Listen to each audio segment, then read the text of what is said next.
Eu quero ouvir essa análise também sobre como fica quando entra no governo com o Gustavo Segré, nosso comentarista argentino, que pode dar também um pouco dessa impressão que a gente precisa por aqui. Segré, seja muito bem-vindo ao Direto ao Ponto. Nós conversamos um pouco mais cedo no 3 em 1. É muito bom recebê-lo aqui novamente.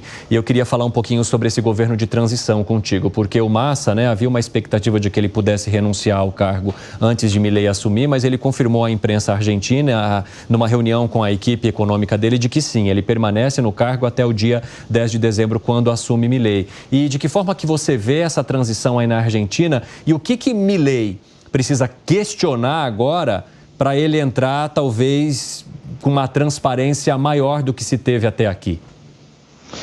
Acredito, boa noite, Evandro, a todos aqui que nos acompanham na bancada e, claro, a nossa querida audiência. O mais importante é aprender dos erros do passado. Milei tem que aprender dos erros do Macri, que nunca explicou à população a herança recebida, a herança maldita, como era, né?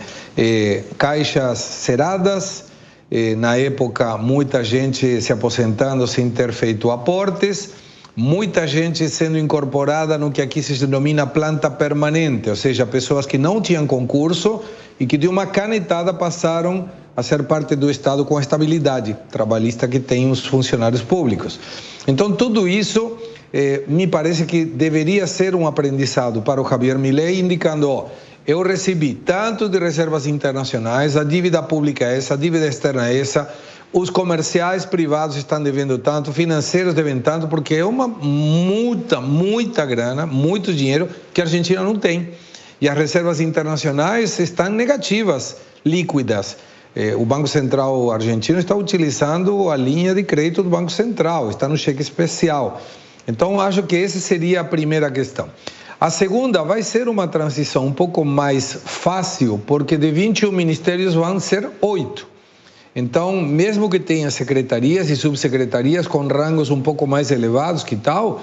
Mas serão 8 ministros e é muito mais fácil organizar esses 8 ministros que 21. E a preocupação são os vencimentos de curto prazo. Em janeiro, por exemplo, tem 1,5 bilhões de dólares que a Argentina não tem. E aí não acredito que o Brasil vai conseguir fazer nenhum tipo de empréstimo ou de garantia avalista ou algo assim, como já fez através do CAF para o governo de Alberto Fernandes. Então, agora temos que aguardar as informações que nós tínhamos. Não era de uma questão de agenda, Evandro, e sim uma questão de que não se colocavam de acordo nos pontos a tratar para essa primeira reunião entre Alberto Fernandes e Javier Milei. E é previsível, né? Fernandes está incomodado com a derrota do seu candidato Sérgio Massa e vai embora dia 10 de dezembro no maior ostracismo que pode ter um presidente e numa gestão que está para o esquecimento, sem dúvida nenhuma. Sim, Gustavo Segré, eu peço que você continue aí, daqui a pouco a gente vai conversar um pouco mais contigo, né? Os nossos amigos também têm perguntas a você. Agora, Felipe Monteiro, eu quero aproveitar que o Segré tocou nesse ponto, talvez nesse momento não adiante a Argentina pedir arrego ao Brasil, principalmente nessa entrada de Javier Milei. E como é que você viu as manifestações que a gente teve por aqui? Porque o presidente Lula fez uma manifestação reconhecendo, outras figuras do Congresso também, e o ex-presidente Jair Bolsonaro, além de parabenizar, disse que vai à posse dele caso Lula não esteja, o que já é esperado. Como essas manifestações políticas vão se colocando acima do discurso? Ou seja, Lula e Milei têm discursos opostos, mas, no fim das contas, hora que pesar a balança comercial e também os contatos comerciais, isso aí vai ficar numa parte secundária. Não, com certeza, com certeza. O Brasil precisa da Argentina, a Argentina precisa do Brasil. Então, racionalmente, os dois países formam uma forma de continuar o diálogo. Agora, o que me surpreende é que a gente gosta de politizar tudo, né? E gosta sempre de colocar na caixinha esquerda, direita, o tempo inteiro. Né? É impressionante como a gente sempre tem isso. No Brasil e no mundo todo é isso. É bom lembrar, eu sempre falei isso aqui, né? Que os 3 candidatos que estavam disputando as eleições na Argentina, os 3 eram de direita. Né? Patrícia Bullrich era de direita, o Massa era de direita e o Milei é de direita. Ou seja, qualquer resultado das eleições na Argentina que fosse ia ser alguém de direita que ia ocupar o cargo de presidente da República. É bom lembrar, por exemplo, que o Massa é muito mais à direita do que o Larreta, né, o prefeito de Buenos Aires, que é alinhado a Patrícia Bullrich. É bom lembrar, por exemplo, que o Milei tem pautas de esquerda, como, por exemplo, legalização das drogas, né, que a direita e Bolsonaro e o conservadorismo do Brasil são contra. Ou seja, mas o pessoal gosta de se apegar a alguma coisa. E se apegou na eleição do Milei como se fosse um ponto de suposta resistência da direita na América Latina, que fosse criar uma possibilidade de irradiar a direita para a América Latina toda. Isso tudo é baboseira, isso tudo é discurso supérfluo, né? A questão é que, em relação ao comentário do Lula, eu achei que o discurso do Lula, aliás, a mensagem do Lula parabenizando a Argentina foi na medida certa, né? Considerando que o Milei... Impressionante. Considerando que o Milei, durante a campanha, xingava o Lula de corrupto, de ladrão, o tempo inteiro. Então, o Lula foi muito mais presidenciável e parabenizou a Argentina de uma forma muito mais elegante, não conseguindo se mostrar, mostrando claramente que está descontente com a postura do Milei com relação a ele pessoalmente. Então, eu achei que foi no tom certo a mensagem do Lula em relação às eleições na Argentina. E tem um ponto também que eu queria falar, desculpa, assim, para terminar, é que a Argentina é digna de parabenização, né? Porque a civilização que foi as eleições na Argentina, né, foi diferente do Brasil, né? O Massa, antes do resultado oficial das eleições, ligou para o Milei, reconheceu a derrota, deu sorte para o Milei, né? A transição que está sendo marcada foi no dia seguinte, apesar de ter sido feita a reunião ainda, né? É bom lembrar que o Fernandes quis se reunir com o Milei no dia seguinte das eleições. Eu nunca vi isso no Brasil, né? Mesmo o Fernando Henrique Cardoso com Lula... Meu Fernando Henrique Cardoso com Lula... O período é bem menor também. Mas nunca vi isso, É bem menor. É impressionante. Agora, Celso Amorim fez uma manifestação, né, dizendo que espera manter uma relação de Estado com a Argentina e que também deseja que Javier Milei faça o mesmo. Se eu bem conheço o Gustavo Segré, eu imagino que ele tenha se manifestado bastante com as caras ali durante a fala do Felipe Monteiro, mas o Wilsinho presencialmente também se manifestou. Eu vou passar para ele, já quero te ouvir, viu, Segré? Fala, Wilsinho. O PP é um dos comentaristas mais inteligentes da Jovem Pan, mas o coração vermelho dele, às vezes não deixa ele pensar, porque ele chamar o Sérgio Massa de um governo de esquerda, um cara de direita, é mudar a narrativa de tudo que está acontecendo. Não, mas é verdade. Sérgio Massa é de um governo de esquerda, PP. Você quer falar que ele é de direita para falar que o governo de esquerda não perdeu, pelo amor de Deus. O Sérgio Massa está do lado do Macri. E outra... O Sérgio Massa está do lado do Macri. E outra, elogiar a carta do presidente também é um absurdo, porque uma das principais narrativas, uma das coisas que vocês mais ficaram incomodados era que o Bolsonaro não reconheceu a vitória do presidente Lula. Aí o presidente Lula não cita o nome... Não reconheceu. Só leu mensagem, não reconheceu. Claro que reconheceu.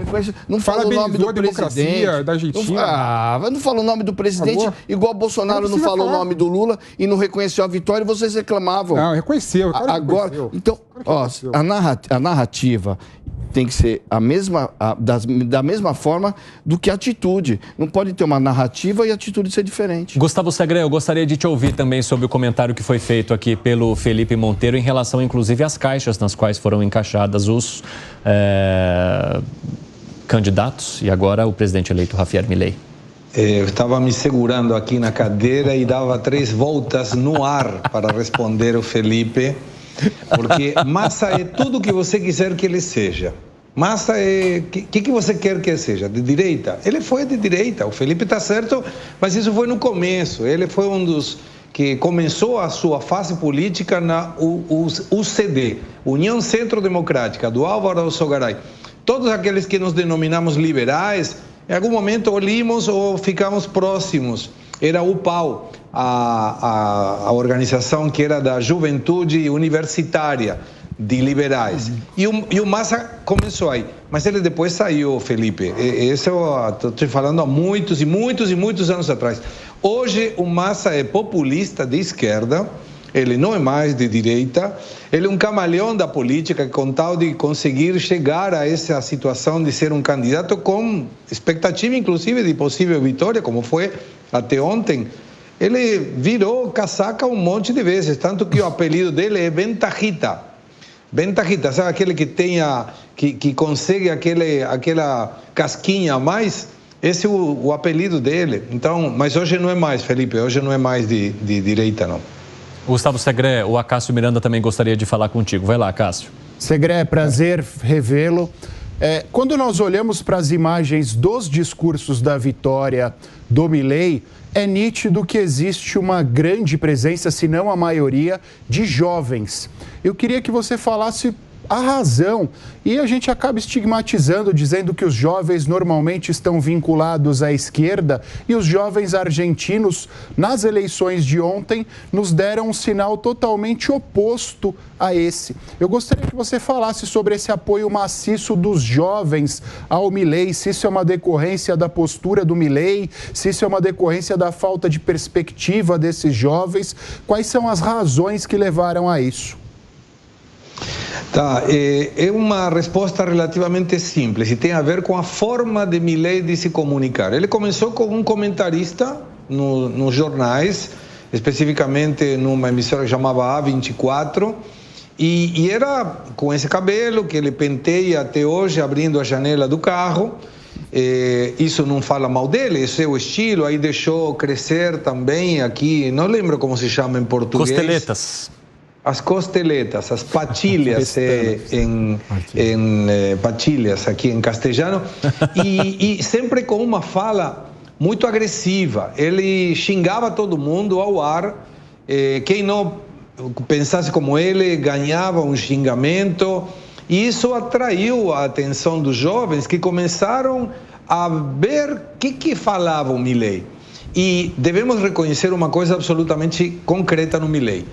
A juventude começou a prestar atenção em questões econômicas, liberais, privatização, falar de Alberdi. Alberdi é quem escreveu em 1853 a primeira Constituição argentina, que era liberal, e o governo era liberal e conseguiu chegar a ser o primeiro país do mundo nos finais dos 1800.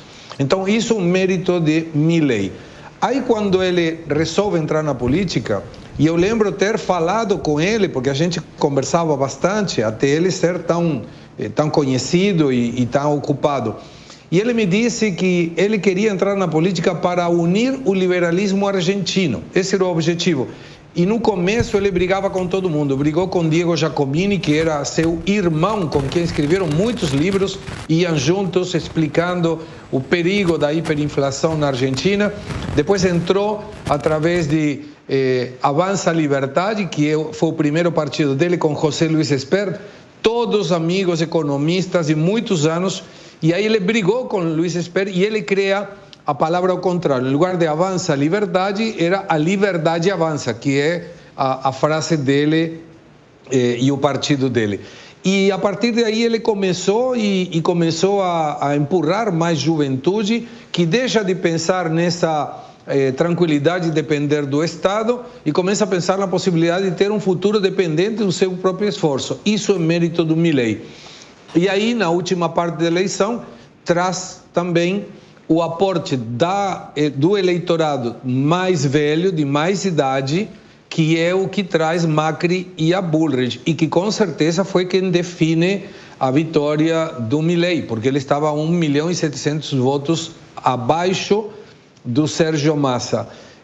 Mas mostra uma coisa muito clara, me parece, essa juventude, que aquele que vai ter o compromisso de dirigir o país daqui a alguns anos não está pensando, graças ao discurso do Milei, e isso é mérito somente dele, em que a dependência do Estado é uma coisa boa. E agora ele começa com uma fala que pode, inclusive, mostrar que a direita pode resolver problemas que até agora eram defendidos pela esquerda, que era, vamos combater a pobreza. E o Milei fala, liberalismo. Claro, gerando emprego você combate a pobreza, não precisa fazer assistencialismo barato. Então, vai ser uma contracara muito interessante de governos de esquerda da região, o que o Milei consiga fazer, se ele consegue governabilidade, porque a composição do Congresso é muito complexa, ele não tem governadores dele e não tem prefeitos dele.